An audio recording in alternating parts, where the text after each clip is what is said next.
right. Here we go. Yes, yes, yes.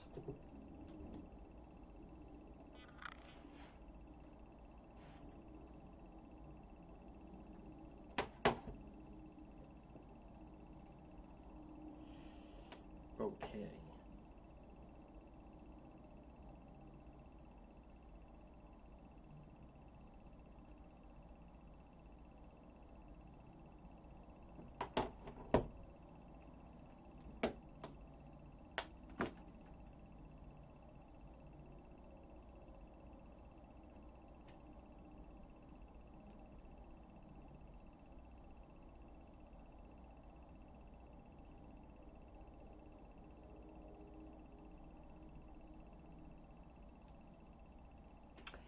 At 12:06 on this sunny Monday. It's chilly. But folks, it is nice out. Good afternoon, one and all. Here I am. This is the Noon Report live. You're listening to the John DePetro Show. It's AM 1380 and 99.9 FM. Behind me, everyone, I want to welcome everybody in on Facebook. You can see behind me is the Den of Thieves on this sunny, pleasant Monday, the big day before the big day, which is tomorrow. We're going to touch on that. There's a lot of local news, though. I hope you listened to last hour with Justin Katz. Justin was top of his game. Our segment, Politics This Week. If you missed it, you can go to the website, DePetro.com. And then that's where, when you're there, on the website, if you log on, if you go under radio show, you'll see everything in library alphabetical, well, not alphabetical actually, but in library fashion as far as it's listed of all the shows. Every hour of the radio show is posted there, folks. It's all for you. It's a happening. It all starts by going to the website, DePetro.com. This portion of the program, and folks, see, I love this. It's Holy Week. Yesterday was Palm Sunday. This Friday is Good Friday. Then this Sunday will be Easter.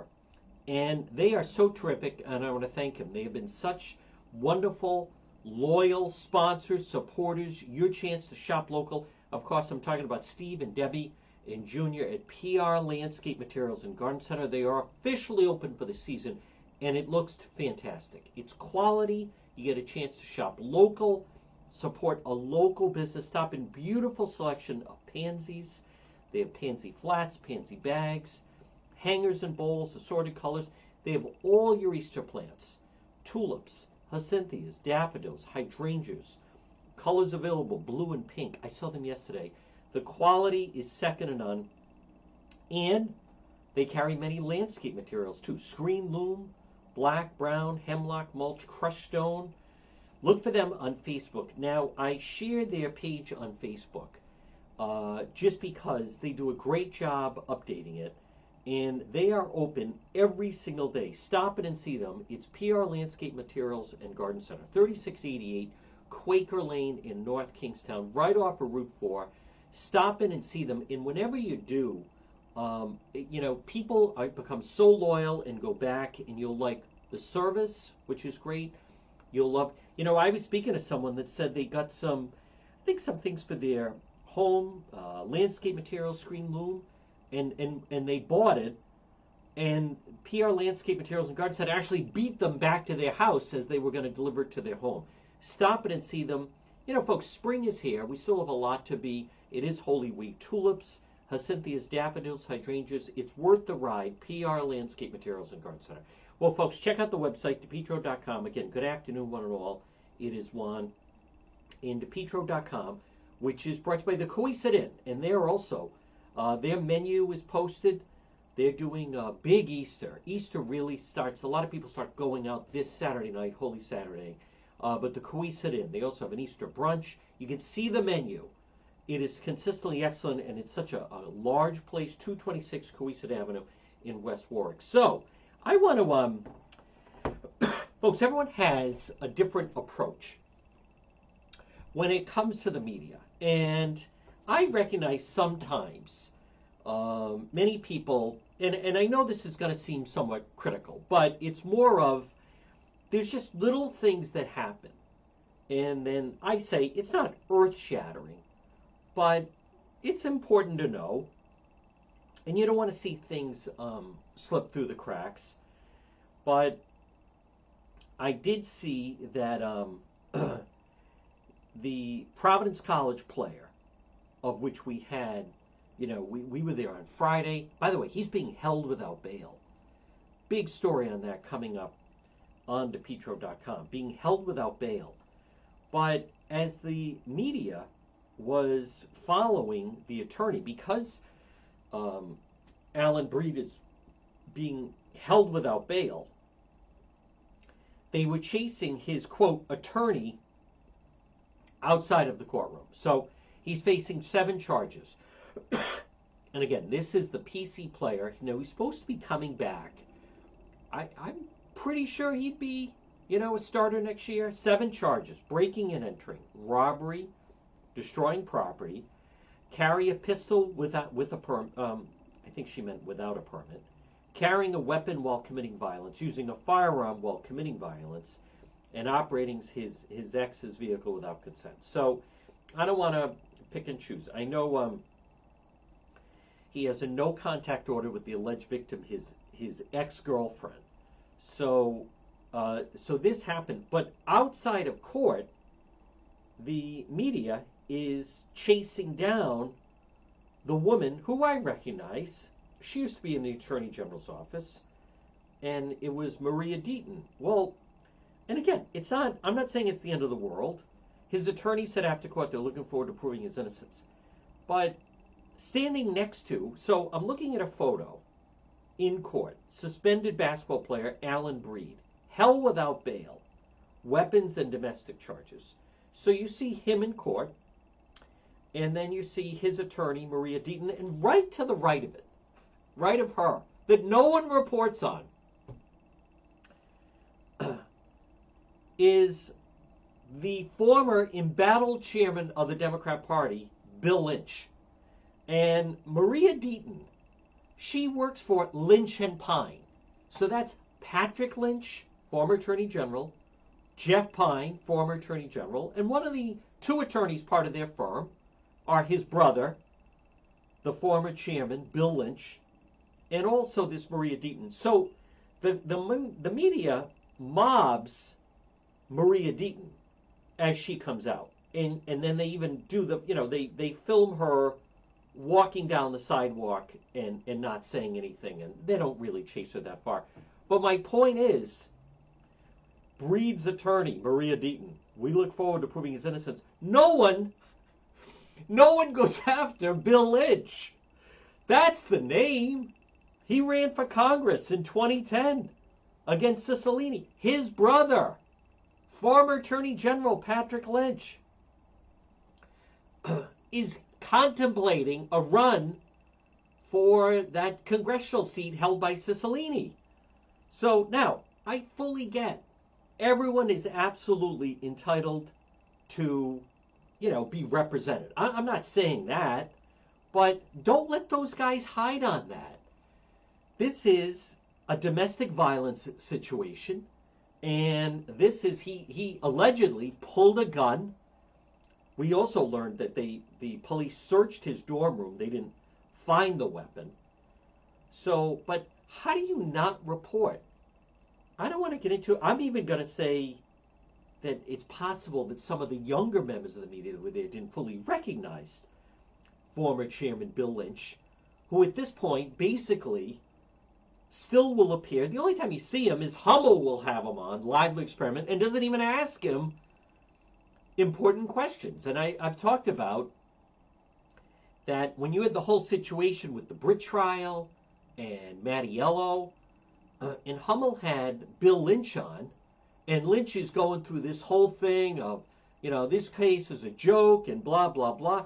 And at no time does Lynch disclose, nor does Hummel bring up the fact that Lynch was representing Leo Skenyon, the chief of staff. Again, folks, there's elements of bias, and then how on earth? And it was Brian Amaral that posted the photo, and I thought, wait a minute, that's Bill Lynch standing there. How come no one in the media? Now, conversely, here's where the media bias comes in. And I'm telling you, Someone may argue, listen, these are younger reporters and they don't even know who that is. Well, you should find out who it is. You should make a point to find out who it is. And if that were a Republican, his brother is thinking of running for Congress, they could turn down the case. They could say, no, we're not going to handle that. Nope, not a domestic violence where there's a gun involved. What if that was a Republican? Do you think that would be reported? What if there was some tie to a Republican seeking office and there was someone being held without bail, domestic violence, and using a firearm? Do you wonder if there'd be any local press on that if there was that type of a story? Now, the PC player allegedly pulled a gun on his girlfriend over the weekend, faced the judge. Alan Breed, arraigned on multiple gun charges, along with driving without consent of the operator. So they're kind of saying it was an ex-girlfriend, on again, off again. Now the story that's starting to emerge is that, oh wow, Channel 12 went really weak on the details. Now they're trying to say, he at one point, she allowed him to use her car, and he went in, and the story is that he, and I'm only going to talk about this for one more minute, that took her phone at gunpoint and then left. And look at this, Channel 10, suspended PC player to be arraigned. Well, he already was arraigned. There he is. Now, why isn't, again, I'm not saying there's anything wrong. I just don't know why. Why would you not report that Bill Lynch of Lynch and Pine and Maria Deaton, that's the law firm that's representing him and was in court? And I fully get what happened. I'm sure Bill Lynch stayed behind, sent Maria Deaton out. I fully get, yes, it is our system that everyone is entitled to a defense, but the law firm of one of the people that is supposedly contemplating running for CD1 in the form of Patrick Lynch, they are representing the individual who's being held without bail for a domestic incident where he allegedly pulled a weapon on a girlfriend. So all I'm suggesting is, I don't have an answer on this. Maybe, now this is just the TVs. I'll check. It's very possible, one, let's not get ahead of ourselves, that the print media will pick up on the fact. But I think that's fair game. Why would that not be fair game? I just don't understand why you wouldn't even report it. Why? I didn't say, anyone, no one is saying that this is someone that he should not be given an attorney. I'm certainly not saying that. I just think it's interesting that as he's up there on this domestic with a firearm charge, that that the brother of one of the possible candidates for CD1 is standing right up there. And I wonder how that would play with the progressives. Those are the guys that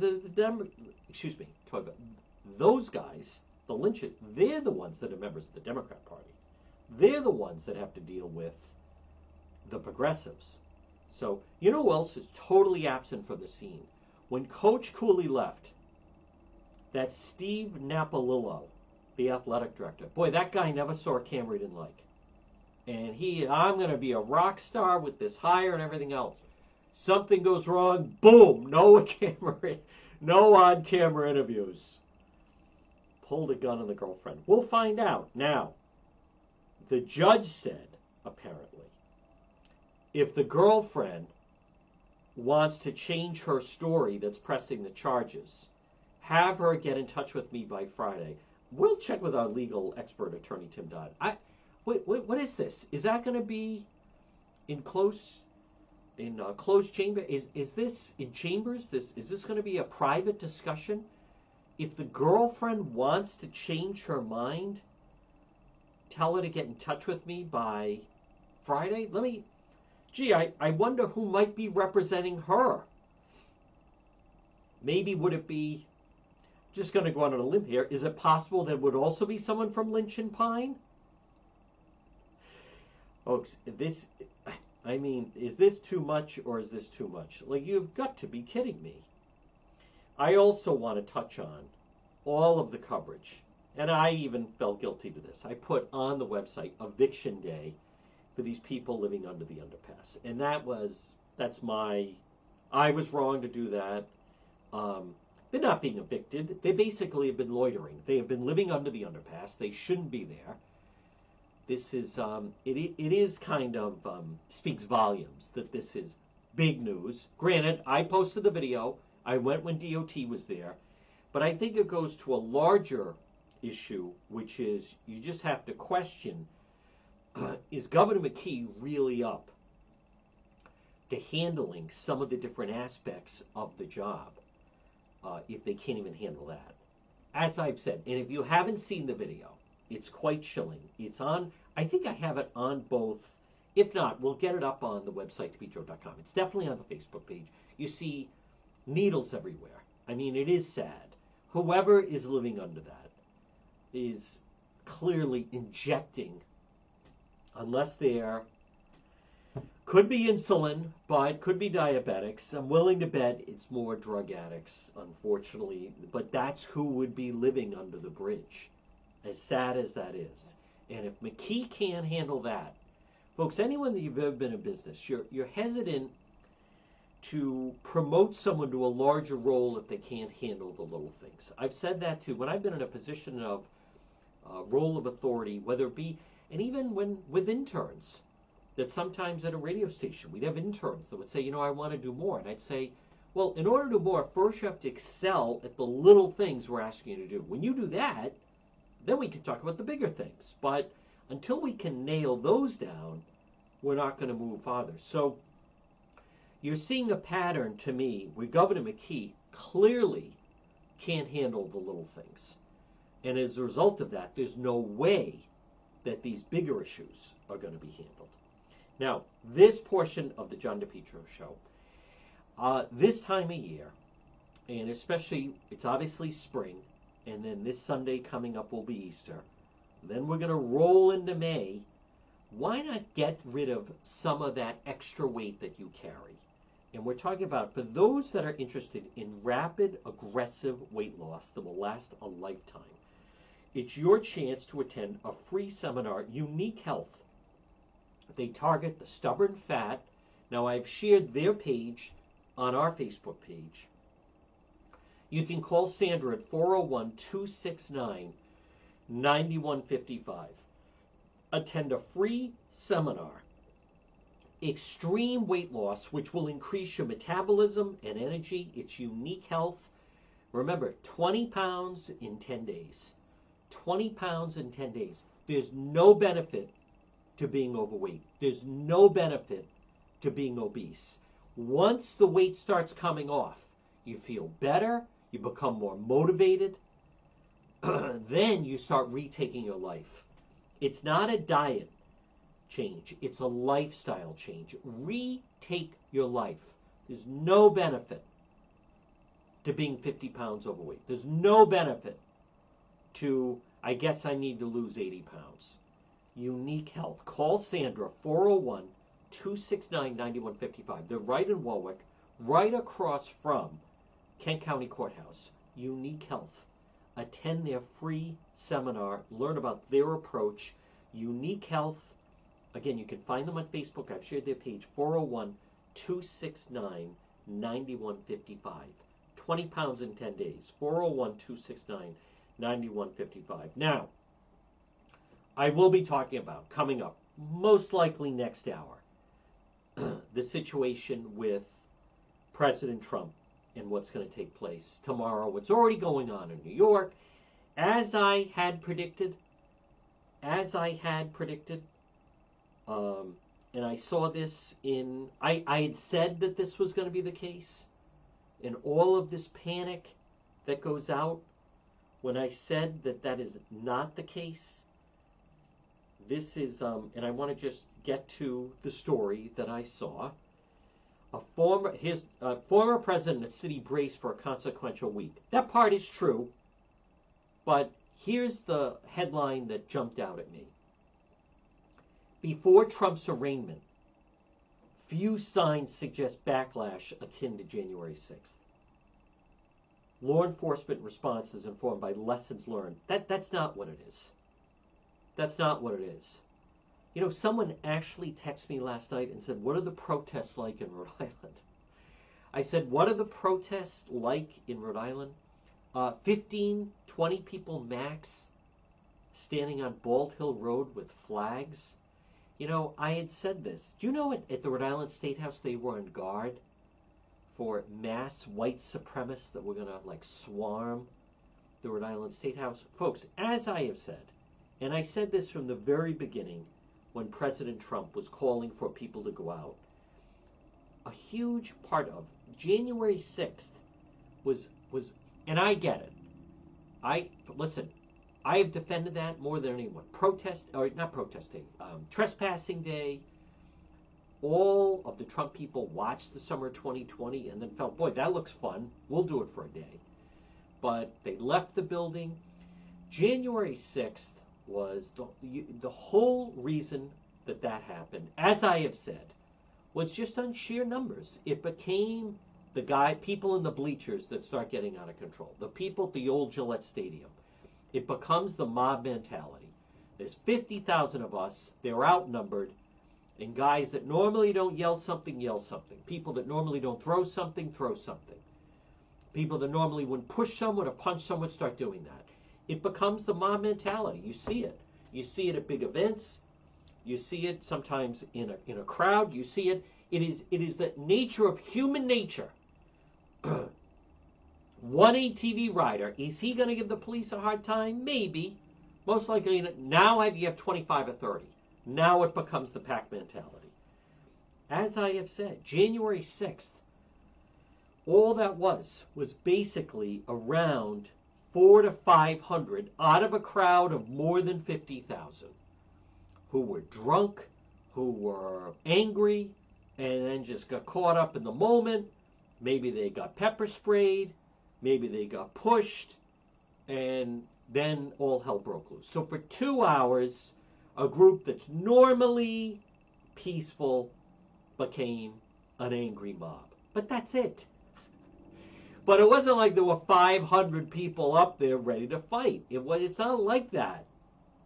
By and large, as I have said, Trump people are not going to, I said to a friend, all right, so are you saying, are you going to punch a police officer in the face? No, there's not going to be any trouble.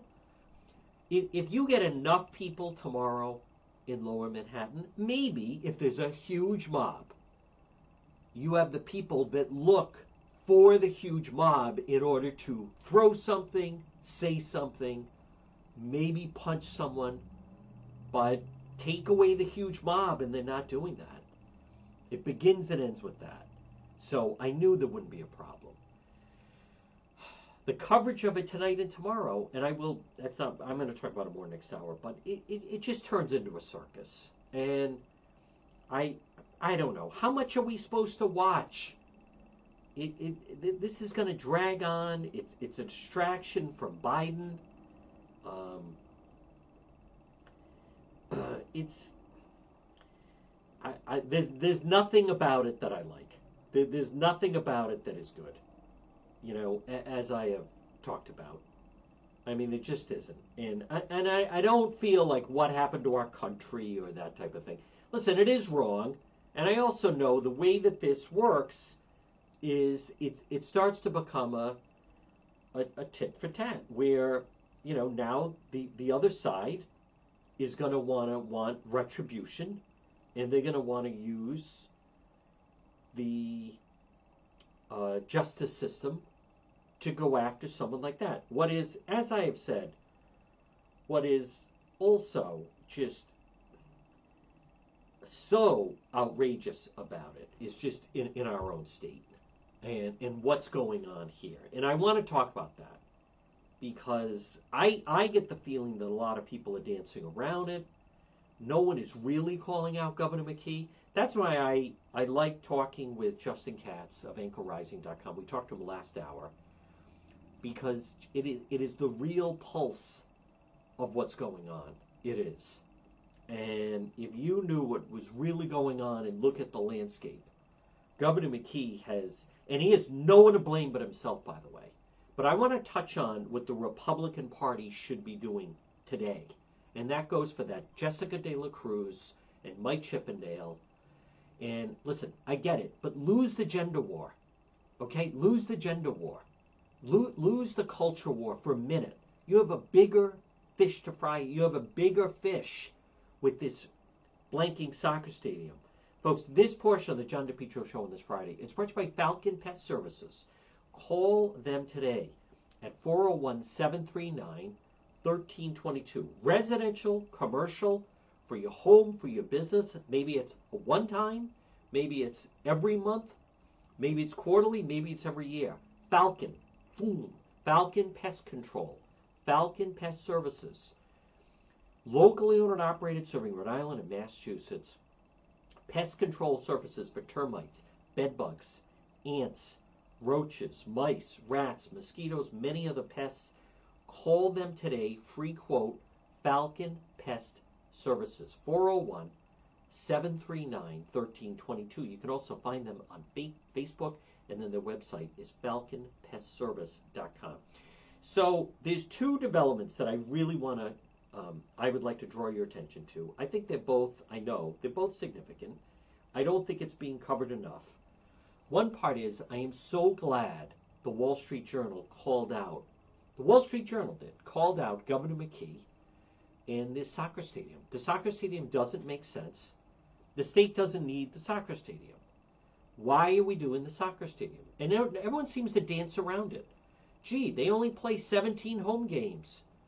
Why would we be building them a $125 to $150 million stadium? Of course it doesn't make sense. But that's not what it was. That's not what it is. As I've said, it's a gift to labor. This is what Governor McKee needed to do to win the election. Wall Street Journal, and they talk about all these Democrats that want Biden to bail them out on their stupid little projects. Now, this is what I believe the Rhode Island Republican Party should zero in on. And whether it be new chairman Joe Powers, or whether it be Representative Mike Chippendale, or State Senator Jessica De La Cruz, you put this thing on the ballot, the soccer stadium in Pawtucket, and it loses 80-20, meaning 80% of the population does not want it. 80%. This is a winning issue for the Republican Party. I get the classroom stuff is important, but this is something that goes across party lines. Wall Street Journal is writing about it. Consider the $124 million minor league soccer stadium in Pawtucket, $60 million in state tax credits, and McKee wants to give them more. Now, this is where I believe it gets interesting. And Governor McKee calling out the Fed. Wall Street Journal writes, as if the Fed is to blame, it was for leaving interest rates too low for too long. This soccer stadium, it was never about the soccer stadium. And they point to all these different examples. Now, this is the real heart of the matter. And if you heard last hour with Justin Katz, our segment Politics this week, I touched on the whole reason why this whole business of the governor, right, bringing back his former chief of staff, the former mayor of Cumberland, and why he brings him in. If you really want to know what that's about, Tony Silva, I did write about it on DePetro.com, but I'll give you like what's really going on here, okay? And it goes back to, and I want to credit Mike McNally was on the Commerce Board. He voted no. McKee was scrambling. McKee wanted the endorsement of the unions. He asked several members of the Commerce Board, listen, you don't have to vote for it, but just don't vote. Don't vote. If you don't vote, it lowers the threshold. And then if you remember, McKee passed the deciding vote, right? So Mike McNally put out, Commerce Board was led to believe fortuitous partners, now they own the Tidewater Landing, had investors lined up and ready to go. That was July. Rising interest rates is not a surprise. Fed started raising interest rates in March of last year. The project was approved in late July. Moving forward was obviously perilous. Now, this part is important, and I believe that Representative Minority Leader Chippendale, De La Cruz, they should be calling for an investigation, because from what I have heard, it was McKee, Governor McKee, he was the one pushing this fortuitous partner to announce that they had all the investors lined up ready to go.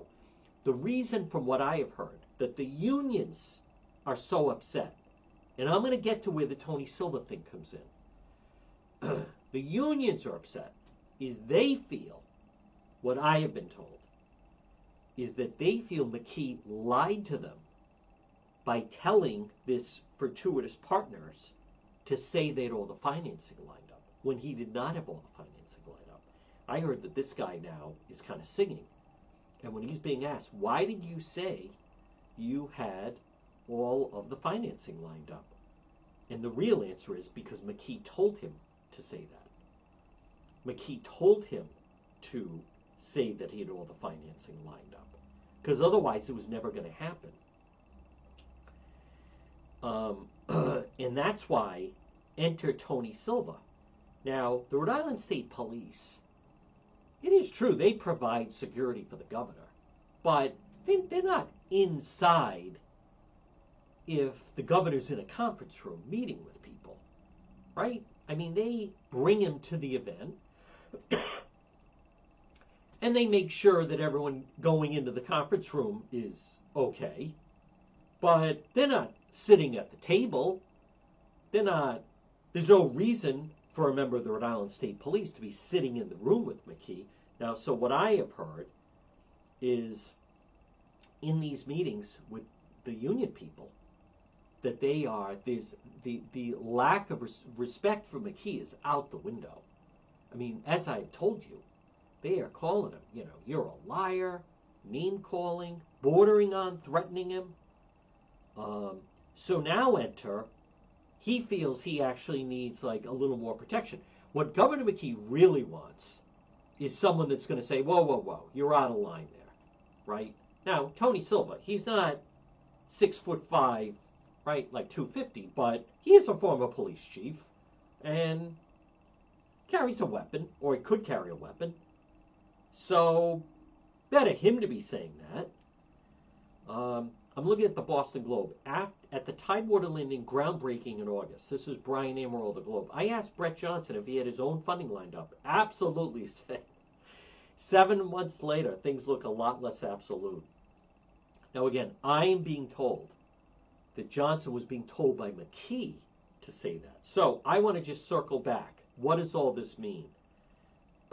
What it means is I believe that the Republican Party, and I don't know if they're going to do it, but what they should be doing, the Republican Party, is they should in fact be calling for investigation. That commerce vote should be revisited. And they need an investigation. And I think you have to make noise about the investigation to begin with. They should be making noise about that. This should not be happening, this soccer stadium. I'm also seeing right now, I mean, this is what the media is going to be like over the next 24 to 48 hours. Streaming now, former President Trump heads to the airport, and they have a shot at that Trump plane, which looks magnificent. Oh, wow, it looks fantastic. It's got the yellow Trump letters. It's got the... And that's not a private jet. That's a full... My goodness, it looks like Air Force One. The American flag on the tail. Again, it's entertaining, but it gives Biden the out. But my point is, what I believe the Rhode Island Republican Party should be doing, and folks, this is really important, is both the Superman building and the soccer stadium. Governor McKee is trying to weasel in more public money. And this thing of him writing a letter to the Fed it's not your imagination. I mean, it's pathetic. I think more should be written about it. Governor McKee, calling out the Federal Reserve. To me, I really miss Ed Acorn writing op-eds for the Providence Journal, because that's what's needed here. It's so ludicrous. It's so pathetic. You know, years ago, I can remember listening to Rush Limbaugh, and Rush was saying that, I think it was, it might have been President Clinton, or it might have been Obama, but I think it was Clinton. And Rush said that Clinton was telling a story that a guy who lost his job wrote him a letter. And Rush just kind of made fun of, like, I can't even imagine that you lose your job, and your first instinct is to write a letter to the President of the United States, as if that was going to solve anything, right? For crying out loud. The answer is, that is ridiculous like that. But McKee writing a letter to the Fed, and now looking for the state of Rhode Island to bail out these projects, and Governor McKee has started to turn on the Superman building. I believe, whether it's the chairman of the party, Joe Powers, or it's up at the State House, State Senator Jessica De La Cruz, Minority Leader Mike Chippendale, start the conversation going. Get people on the record.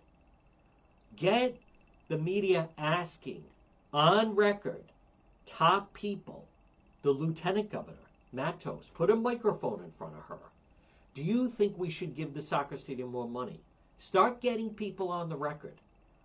And I also believe that's an issue to run on for that CD1 race. If there's some Republican thinking of running, I think one of the things you run on is there will not be a soccer stadium. Folks, it's not about a soccer stadium. It's not about that. It was about McKee giving a no-bid contract. Here's $125 million. They could probably build that thing for $75 million, and then they just juice up the rest of the cost. That was his gift to them. But where he's in trouble is they feel he misled them by having these fortuitous partners claiming, oh yeah, we got the financing ready to go. They didn't have the financing ready to go. They can't get investors. Why should we become the investors? They can't get private investors in this so-called project. Folks, this portion of the John DePetro Show, and it's brought to you by Propane Plus. Call them today for all your propane needs. 401-885-4209. In Massachusetts, 508-252-3359 for Propane Plus heating and cooling. They also have a very user-friendly website. It's propaneplus.com. You just type in your zip code, residential or commercial. They're waiting for you. They're ready to serve you 7 days a week, 24 hours a day, 3 generations. Propane Plus. Call them today, 401-885-4209. All your propane needs, heating and cooling, or in Massachusetts, 508-252-3359 for Propane Plus. So Tony Silva, and I want to finish this because I know a lot of the people that listen to the radio show, AM 1380 or 99.9 FM, or you listen online. In Northern Rhode Island, they know Tony Silva. He was the police chief in Cumberland. He was then the governor's chief of staff. He was with the lieutenant governor's office. I think he was at the DMV for a while, and he's just like grabbing pensions left and right. But when Governor McKee, notice where he's sneaky is the fact that he knew he'd get backlash if he put Tony Silva on the state payroll. If he said he's bringing him back as a senior advisor to the governor, maybe he got pushback on that. Maybe Speaker Sacacci said, I don't think that's a good idea. Maybe Dominic Ruggiero said, I don't know about that. So what does Governor McKee say? Well, he's gonna be part of the campaign. The campaign? What campaign? Governor McKee was just elected in November. Today's April 3rd. He got sworn in January. What campaign? He's not up for re-election for till 2026 if he runs. No. That's not what it is. He's working for the campaign. What campaign? No, he's paying him out of the campaign because he was going to face backlash if he put him on the state payroll. But the real reason why he's not being brought in for the campaign. The reason why Tony Silva is being brought in is because Governor McKee can't believe Tony Silva is being brought in. He is now the liaison to organized labor. He is now, if you're the laborers, Teamsters, whoever, you want to call Governor McKee all hours of the day and night. They were even calling him in church. No, from now on, you call Tony. And then the governor feels like he can't even do anything because he's got the union people calling him 24/7. So number one, he serves that purpose. His job is to babysit organized labor. It's not the campaign. That's number one. Number two, his job is to try to tone down the rhetoric, right? Tone down. Like, hey, you can't talk to him that way. If we're in a meeting and it is whoever, the laborers, or it's the Teamsters, or whatever union that is screaming at him, calling Governor McKee a blanking liar, calling him out. Silva's job is now to say, whoa, whoa, whoa, walk in between. Again, I'm going to go to, if you've ever seen, and it's worth watching, is The Irishman, where that is the role of Robert De Niro, right? He's Frank Sheeran, and he's basically with Joe Pesci's character. And there's a scene where Vincent, the comedian, Malascano is playing Joey Gallo. And he's playing with a pin that Joe Pesci, Russell, is wearing. And, oh, what is this? What is that? And then what does De Niro do? He leaps up, whoa, whoa, whoa. And he's there to run interference. Now, he ends up taking out Joey Gallo in Little Italy later that night. But when the character of Jimmy Hoffa, played by Al Pacino, when he's in trouble, what does he do? He needs a personal bodyguard, body man with him. And it's so serious that Hoffa, they don't get 2 hotel rooms. They sleep in the same hotel room. So they don't even get like the connecting rooms. Maybe they didn't have that at hotels back in the 60s and the early 70s. But my point is, it's my understanding, what I've been told, is Silva is really acting almost as an added security. It's not so much, when people hear security, I want to be real, I'm not saying they're going to, pull a weapon on him in a meeting. From what I've been told, it's really just the tone, the disrespect, the way they talk to him. They've dropped all niceties, the yelling, the swearing, the name calling. Silva's job is to try to cool down the rhetoric. And I fully get. The governor would, well, look at what you have right now, Governor McKee. Do you see him doing any interviews? Do you see him doing 10 news conference? Do you hear they say he's going to be taking questions, was asked the governor? Governor McKee took over 2 years ago, and it is just totally the Titanic. Do you see him sitting down on Channel 12 with Tim White, Ted Nesi, or sitting down with a Boston Globe reporter or Providence? No. Can't do any interviews. The only time is when he goes to an event where he's like cutting a ribbon or announcing we got more federal funding for something. And then as he's walking to the vehicle, he'll talk to the whoever for like 30 seconds. That's it. That's how bad it is. And it's not going to get any better. And I want to be really clear at 12:49 on this Monday. Listen, like everyone else, obviously, we're going to cover the Trump arraignment. And I'm as interested as everybody else. But this is going to drag on for a while. It is. And I don't think it's good. And it definitely changes the nature of the Republican primary, if there's even going to be one. Right now, I think the situation in April, which is going to be all Trump all the time, I think it gets exhausting. I think there is a thing such as overexposure. I think back to, there was a period of time in the 80s, and maybe some of you may remember this, where, like Michael Jackson, it was overexposure between Beat It and all the hits he had, and he was on the cover of every magazine. and it was overdrive. It becomes overexposure. You burn out on it. You get tired of hearing about it.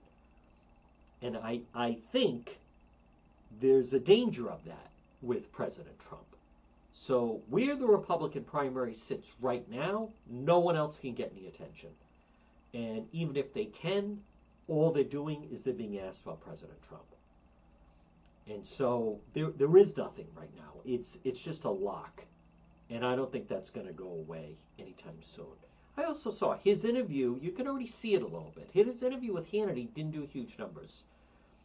His interview last week with Sean Hannity, it did 3 million, which is a good number. It beat, it still got beat by the 5 in Tucker Carlson.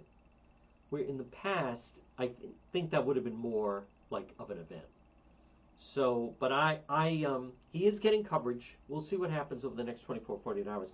But my point, folks, is with all this stuff going on, don't miss with what's happening locally, because that really impacts us. The COVID money's coming to an end. You have a governor. None of these projects, I don't know about, I can't speak for you. I don't want to pay for them. It's ridiculous how much the public is paying for it anyway. And as Justin Katz said, this is one of the reasons why that the government, in this case, the Rhode Island State House, you don't bet on winners and losers. And then look at what happens. It becomes, well, now we have to keep funding it because it already started. And they're already into it. And it's designed that way. It becomes, they make it like too big to fail. So the soccer stadium should not go forward. From what I understand, Speaker Sakachi said, no, it's not happening. Certainly not happening right now. We're not giving them more money. And they're not going to get more money. Investors are looking at that and saying, no, that doesn't make sense. But it never made sense. The only reason Governor McKee was doing it was that was his idea of a free gift to labor. If I give you where you can build a no-bid soccer stadium, then will you endorse me in the primary and help me win the primary? It was never based on a good economic model. Right? That's what it comes down to. Folks, this portion of the program on this Monday, now, as we are early spring, and the weather's going to get nicer and nicer, you want to spend more time outside. You want to spend more time outdoors. Why not enjoy, use your property with Limitless Outdoors? Call them today, 401-580-1852. 401-580-1852. Get a free quote. What can they do for you? Well, think of your home. And I understand you want to have, it'd be nice to be outside. With the good weather coming, spend some more time outside. Well, they specialize in patios or a nice walkway or steps, outdoor kitchens. A lot of people are adding outdoor kitchens, landscape lighting. People are adding outdoor fireplaces. They can do that for you. Or how about a nice fire pit? And you get Falcon Pest to spray it. You're not going to be bothered by bugs. And you're not sitting out there roasting. They set up nice shade and things like that. People are watching television outside. Limitless Outdoors. Their slogan is Dream, Build, Enjoy. Limitless Outdoors. They're based in Smithfield. Call them today on this Monday. Free quote, 401-580-1852. 401-580-1852. For Limitless Outdoors. Well, it's 12:54. Now, next hour, we will play more sound and talk about, I watched the Sunday shows, meaning the Sunday television news shows. They were dominated by all Trump talk, even though no one knows yet what is in that indictment. I am surprised that Joe Tacopina is still getting all this airtime when he may not even be, and I'll play the sound, he may not even be the attorney for President Trump. I think he's maybe working for free, and President Trump says, if you can get some free airtime for yourself, so be it. President Trump heads into the unknown, will be gagged, indictment to be revealed. I'm not convinced of that. I heard a legal expert saying, I don't know, they may not reveal a lot of the information. There's not going to be any type of protest like that. Look at some of these Michael Cohen, I expect total mayhem. I don't think so. I don't think that's happening. Now, Marjorie Taylor Greene, she's a draw. She was on 60 Minutes last night. I'm going to play some of her sound next hour. 6.6 million watched her in 60 Minutes. That's a pretty good number. That outdrew President Trump on Hannity. But Marjorie Taylor Greene is the fresher face. She's the new person. She also is certainly willing to go a lot farther than a lot of other people are. You know, I know people are upset about her saying that the Democrat Party are basically a bunch of pedophiles.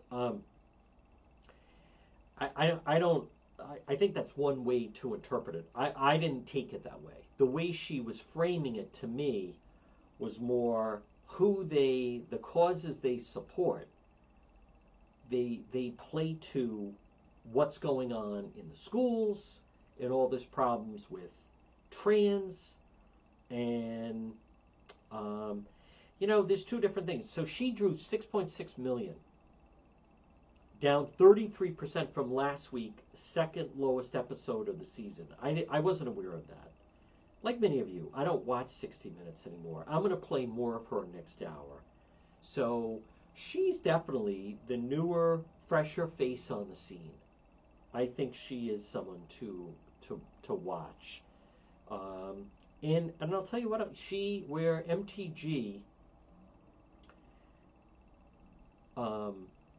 is smart, is she's going to the media tomorrow to be in New York.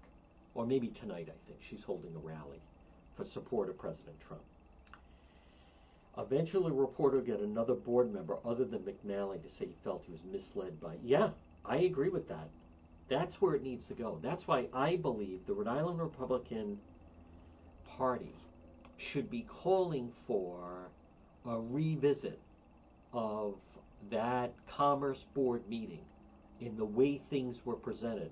They were presented, well, like it was like everything is lined up, turnkey. The investors are lined up. This project is ready to go. It's going to be shovels in the ground. August was the groundbreaking. And then behind the curtain, though, they did not have the investors. I was told the investor, the main person on the project, is being told that it was Governor McKee that was pushing him to say they did everything lined up. Therefore, through Governor McKee's urging, the fortuitous partners misled the Commerce Board. Conversely, they also misled the unions, because what I have been told was the unions were very heated towards fortuitous partners. And then you have a lot of finger pointing going on. So, let me check, though, what's happening in real time. Trump supporters line the streets along the motorcade route as he prepares to travel to New York for a historic arraignment. So, he does have some people. No, listen, no one is going to punch a police officer. I don't believe that. But it is full coverage now. Trump motorcade arrives for departure to New York. And then that is going to be all of the coverage. This unprecedented event that is taking place, I think it's wrong, like many of you. There's nothing about it that is good. I don't like it. It's also tawdry. This is a campaign finance. That's what they're going after him on. This is, I can't believe we reached this point, but also there's nothing that's going to happen as far as, there's not going to be any attacks or anything like that. All right, it's 12:59. Next hour, we're going to do much more of that. I want to play some of that Marjorie Taylor Greene interview with 60 Minutes. It's John DePetro. We will be doing Facebook Live later on this sunny Monday. Here's what we're going to do. We're going to break for the 1 o'clock news. President Trump is already getting ready en route to go to New York. We'll have full coverage of that, much more on the soccer stadium. It's all ahead. Leave it right here. It's all next on the John DePetro Show.